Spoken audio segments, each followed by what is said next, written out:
देखिए, जो 5वें महीने की 13 तारीख को नगर पालिका कर्मचारी संघ हरियाणा का जो सरकार के बीच में जो समझौता हुआ था, सरकार इतनी ढीठ है कि समझौता होने के बाद, एफिडेविट होने के बाद भी जो सरकार के आला अधिकारी जो कहते हैं कि हम ही सरकार जो हमने कह दी, हमारी बात वो नहीं मोड़ सकते, उसके बाद में भी आज तक एक भी लेटर सरकार ने जारी नहीं किया है। और पूरा हरियाणा प्रदेश के सफाई कर्मचारियों में बहुत भारी रोष है। इस करके हम पूरा जिले के अंदर, जो हरियाणा प्रदेश के हर एक जिले के अंदर जो जिला स्तरीय रैली का आयोजन कर रहे हैं। आज भी आने का नंबर है। आज जो सरकार ने हमारी बातें नहीं मानी गई, जो हमारे नेता कह गए हैं, आने वाली अगस्त को 6 अगस्त को से हम 3 दिन की हड़ताल पर जाएंगे। जो सरकार ने हमारी बातें नहीं मानी तो ये हड़ताल हम अनिश्चितकाल करके। ये मीटिंग नहीं है, ये राज्य स्तरीय रैली है। समझौता लागू करवाओ, संगठन मजबूत बनाओ। जिला स्तरीय रैली पूरे हरियाणा में हम कर रहे हैं और ये रैली हमें इसलिए करनी पड़ी कि सरकार ने हमारे साथ में विश्वासघात किया है। 1 मई से नगर पालिका कर्मचारी संघ ने हड़ताल की। 8 अप्रैल से हरियाणा अग्निशमन के कर्मचारी हड़ताल पर थे और हड़ताल का मुख्य कारण था कच्चे कर्मचारियों को पक्का करने का मुद्दा, ठेका ख़त्म करने का मुद्दा। क्योंकि 12 साल भारतीय जनता पार्टी की सरकार को सत्ता में हो गए, इन्होंने एक भी सीवरमैन सफाई कर्मचारी की पक्की भर्ती नहीं की, जबकि सीवरमैन सफाई कर्मचारी के समकक्ष जो ग्रुप डी के अन्य पद हैं उनमें 18,618 कर्मचारी भर्ती 2018 में किए और अब दोबारा से उनके रिक्त पदों पर भर्ती प्रक्रिया जारी है। इस भर्ती प्रक्रिया में सफाई और सीवर कर्मचारियों को बाहर कर दिया है। हम ये चाहते हैं कि सफाई ज़रूरी है तो सफाई कर्मचारी भी ज़रूरी है।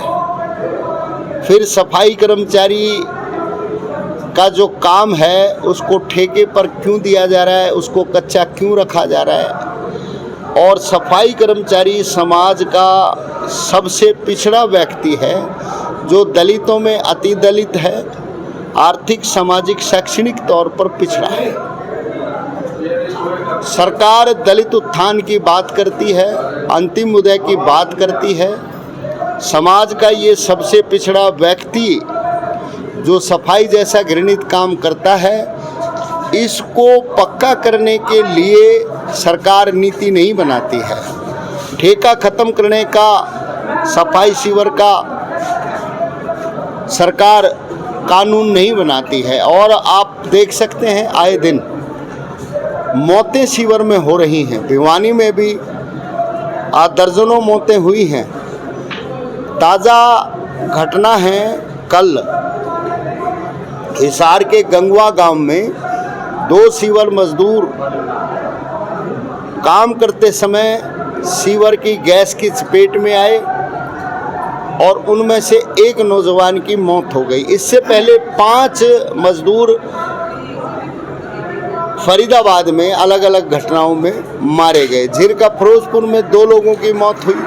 आए दिन प्रदेश के शहरों में, गाँव में सीवर के अंदर दुर्घटनाएं हो रही हैं। लेकिन सरकार इतनी ढीठ हो गई है, इनको इन गरीब आदमियों की मौत से कोई फ़र्क नहीं लगता। जबकि सुप्रीम कोर्ट ने भी सख्त आदेश कर रखे हैं, उन आदेशों को भी ये ताक पर रख करके मानव द्वारा सीवर सफाई का काम करवा रहे हैं। अगर मांगे नहीं मानी जाती तो आगे क्या कदम उठाए जाएंगे? निश्चित तौर पर अब ये जो जिला रैली हम आज कर रहे हैं, इसमें हमने तय कर लिया है कि सरकार 5 अगस्त तक अगर हमारी मानी गई मांग, कच्चे आदमियों को पक्का करना, ठेका ख़त्म करना, खाली पदों पर पक्की भर्ती करना, फायर के कर्मचारियों को फायर कॉल पर जाने पर उनकी मृत्यु होने के बाद उनके परिवार को 50 लाख रुपए सरकारी नौकरी देना। सीवर में सफाई के कर्मचारियों की मौत हो जाने पर उनको भी 50 लाख रुपया पक्की नौकरी का प्रावधान करना। और इसके अतिरिक्त जो हमारी अन्य 22 सूत्रीय मांग में से 17 मांगों पर 13 मई को सहमति बनी थी, उन सारी मांगों के पत्र सरकार जारी करे, उनको लागू करे। जैसे हमारे सफाई कर्मचारियों को कच्चा कर्मचारी रिटायर होता है तो उसको 5 लाख रुपया सम्मान राशि, ग्रेजुएटी का लाभ, फायर के कर्मचारियों को वर्दी भत्ता और जोखिम भत्ता। इसी तरीके से सफाई कर्मचारियों की जो न्यायप्रिय मांग है उनको सुनियोजित तरीके से बसाने के लिए 100 गज के प्लाट या मकान का प्रबंध सरकार करे। और अगर सरकार इन मांगों को पूरा नहीं करेगी तो हम 5 अगस्त के बाद 6 अगस्त से हड़ताल पर जाएंगे। 3 दिवसीय हड़ताल ये होगी, 6, 7 और 8 को फिर एक बार हम फिर आपस में सभी पालिका परिषद, नगर निगम, अग्निशमन केंद्रों के कर्मचारियों से बात करके इस हड़ताल को अनिश्चितकालीन हड़ताल में बदलें।